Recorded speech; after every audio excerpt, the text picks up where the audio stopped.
My name is Sarah, and I'm 32 years old. 3 years ago, I divorced my ex-husband, Jason, due to his infidelity, but just recently, I got remarried. Thanks to my current husband, I'm enjoying life every day. However, being happy now sometimes brings back memories of the tough times. Jason used to act like he was the lord of the manor and treated me like a maid. Even though I was also tired from work, he dumped all the household chores on me. If even a single piece of trash was on the floor, he would yell at me, and he was never satisfied unless there were at least 5 dishes for a meal, leaving the food untouched if he felt I had cut corners in any way. I'll never forget the time he got mad at me for considering make-ahead meals as cutting corners. And then he would crunch on potato chips right after that. Of course, I was the one who had to clean up the crumbs that fell on the floor. Even when I protested, he would snort and say, "What's the point of a wife if she doesn't do the housework?" He kept belittling me with his words, and my self-esteem kept dwindling. He wasn't like this before we got married. Just when I was fed up with this daily life, Jason asked for a divorce. The reason was his affair. He wouldn't tell me who the affair partner was, and I didn't care to know. I was just that exhausted. "Fine. I will divorce you," I said. After agreeing to the divorce, I ended our short 2-year marriage. Come to think of it, I wonder how Nancy is doing. I paused my packing and muttered to myself. Nancy has been my best friend since high school. After the divorce, she listened to me and encouraged me a lot. I should invite Nancy for coffee once I've moved. I've been so busy, I haven't even told her about my remarriage. Since I moved right when I got married due to my husband's job, only my close relatives know about my remarriage. I owe a lot to Nancy, so I must tell her properly. I should focus on the happy moments, not the tough ones. With a change in my mood, I hummed a tune and started packing my belongings again. 2 months after moving in, I was enjoying coffee while browsing through a magazine. Now that I had settled into my new job and gotten used to the area, I started thinking about meeting Nancy for real. Just looking for recommended restaurants and cafes was fun. I need to get in touch with her and check our schedules. It had been a while since we last met, and I was feeling a bit nervous. As I reached for my phone to text Nancy, the intercom rang through the quiet room.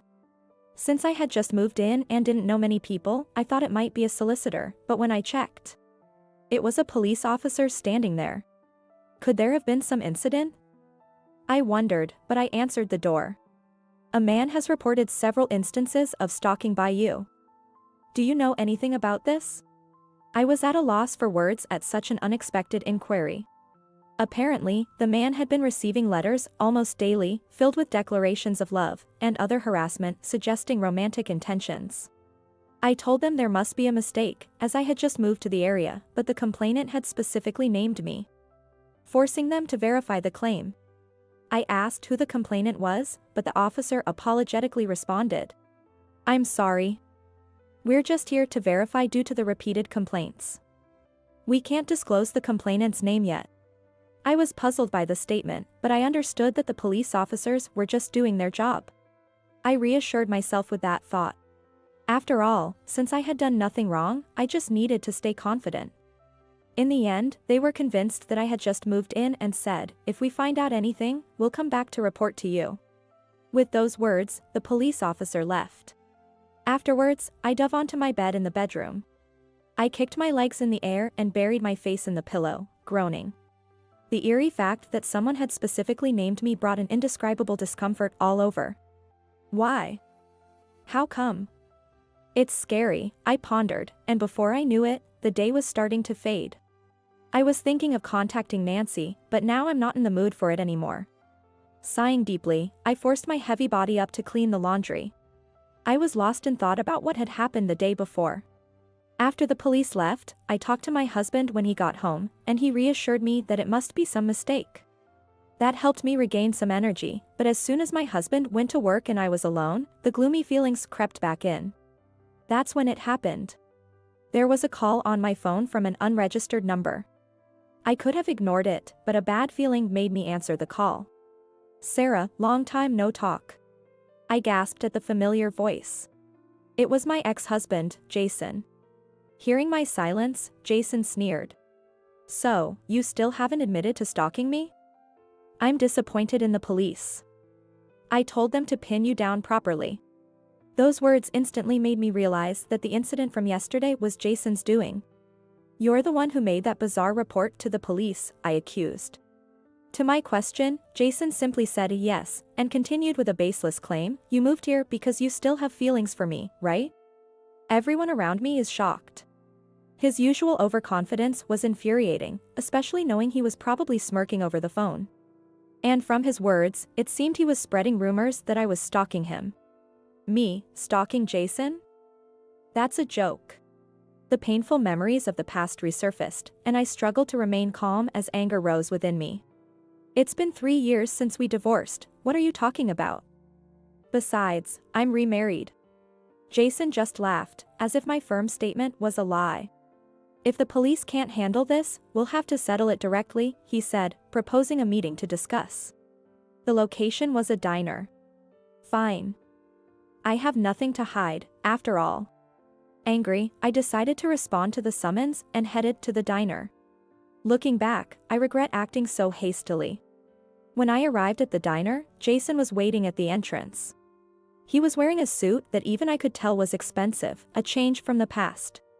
Sarah, haven't you become more beautiful? I could smell his cologne as Jason scrutinized me, making me uncomfortable. Cut it out, I said, frowning. Jason just shrugged. Still as charmless as ever, I see. Swallowing the words, mind your own business, I followed Jason inside. We headed to a table he had already reserved, and to my shock, there was someone unexpected sitting there. Nancy, why are you here? Yes, it was my best friend, Nancy, sitting there. Jason and Nancy exchanged smirks at my surprised reaction. Me and Nancy got hitched. Don't go getting jealous just because I look happy, he said, wrapping an arm around Nancy. On his wrist was an ostentatious luxury watch that looked out of place. Oh, this? I'm running my own company now. Thanks to Nancy, of course. After divorcing me, he got engaged to Nancy and, with her parents' help, started his own company. Apparently, the business is doing well and has become stable. To be honest, I couldn't care less about that. The word got hitched echoed in my ears. Nancy, knowing what I went through, married this man? I was bewildered. When you invited me to your wedding, I was shocked. How could someone as wonderful as Jason marry you? I've always disliked you, Sarah. Everyone was always talking about you, even though you weren't that cute. So I pretended to be your best friend, thinking I'd eventually bring you down. Nancy smiled unabashedly and said, every time I met Jason, we joked about how we got the order of meeting wrong. I felt nauseous seeing Nancy happily leaning on Jason. Nancy had been there for me after my divorce, listening silently to all I had gone through. She must have been listening with the same malicious grin she was wearing now. Nancy, with a smug expression, began her story. She confessed to falling in love with Jason at my wedding. She had secretly given him her contact details that day and made her move, and Jason quickly became smitten with her too. What was worse, Nancy had egged Jason on to mentally abuse me. No wonder Jason's personality seemed to change abruptly after we got married.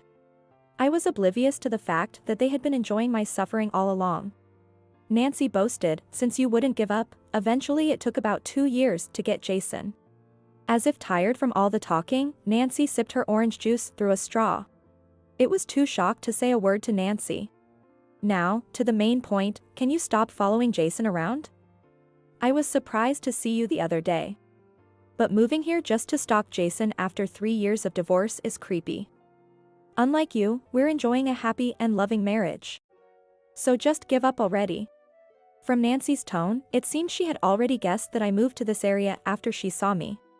Moreover, Nancy was convinced that I had moved here to stalk Jason.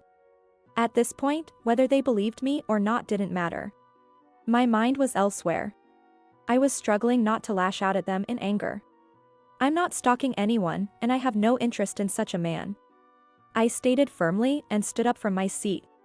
Nancy's laughter followed me, but I didn't look back. Nearly 2 months later, I received a call from Jason. Expecting this, I answered the phone. Jason sounded panicked, and I couldn't help but smirk. There was no need to ask, did something happen? It seems you were indeed a victim of stalking, but the perpetrator wasn't me, it was your current affair partner. Turns out, Jason, true to form, had cheated on Nancy as well. His casual fling had made the affair partner turn into a stalker. This was the truth. Jason, flustered by my words, explained the situation, mixing in excuses. It turns out Jason knew all along that the stalking was the work of his affair partner. However, if Nancy found out and it led to a divorce, he would lose the support of her parents. Hearing Nancy talk about me moving to this area, he saw an opportunity to divert her attention by framing me as the stalker. Apparently, it was Nancy's idea to specifically name me in the police report and to summon me to the diner, and Jason felt he couldn't refuse. Layering lies upon lies, typical Jason ended up in this mess. I shouldn't have treated you like a stalker. But there was no need for this. Jason cried out in anguish over the phone. He was in the midst of chaos. I could hear banging on a door and a woman's voice, likely Nancy's, in the background. Given the situation, he must be barricaded in his own room. It's a pitiful sight. I merely told Nancy the truth as a favor to my former best friend, I said. What Jason referred to as this was probably me sending Nancy a certain photo. Along with a note saying, I'll be requesting damages, thank you. The photo showed Jason's current affair partner in the act of stalking and the two of them entering a hotel together.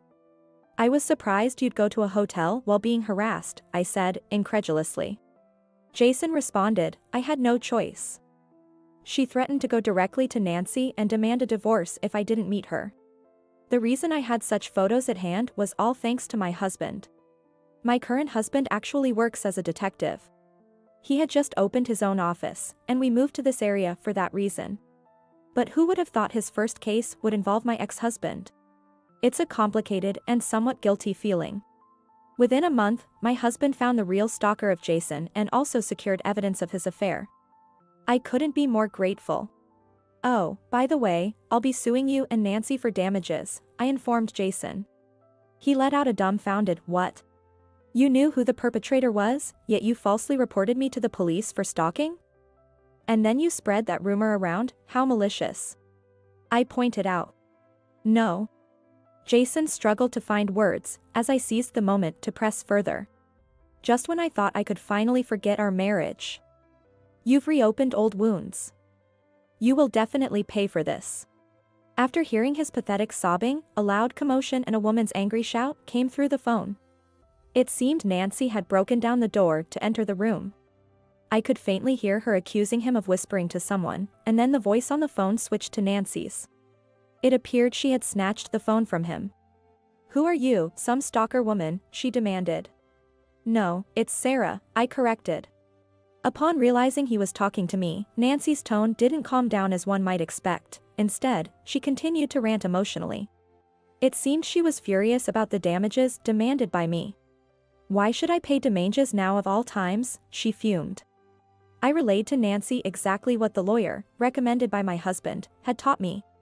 I was embarrassed so bad by the false rumor spread by Jason and Nancy. I've just informed Jason that I'll be suing you too for defamation, I added. Nancy was almost in tears. You money grubber. Don't take my happiness away, she cried. What goes around comes around, I replied coolly. She had targeted Jason out of jealousy and conspired against me. After the divorce, she pretended to be a good friend while secretly mocking me. I could never forgive them. I won't pay any damages, she declared defiantly. When I was summoned to the diner, I had a voice recorder in my bag. I turned it on for self-defense, but unexpectedly, I discovered that Nancy was the affair partner from my divorce 3 years ago.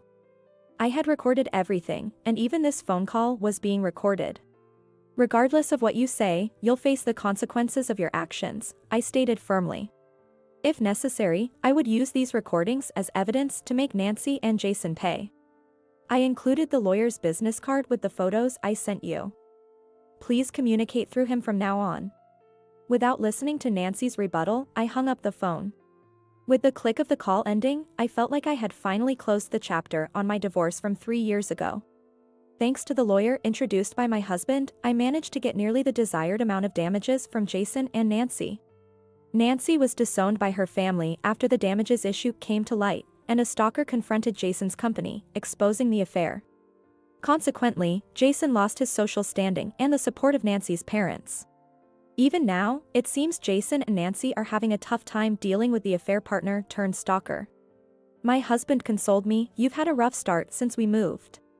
I want to cherish this kind-hearted my husband who still offers me a gentle smile despite the trouble I caused him this time.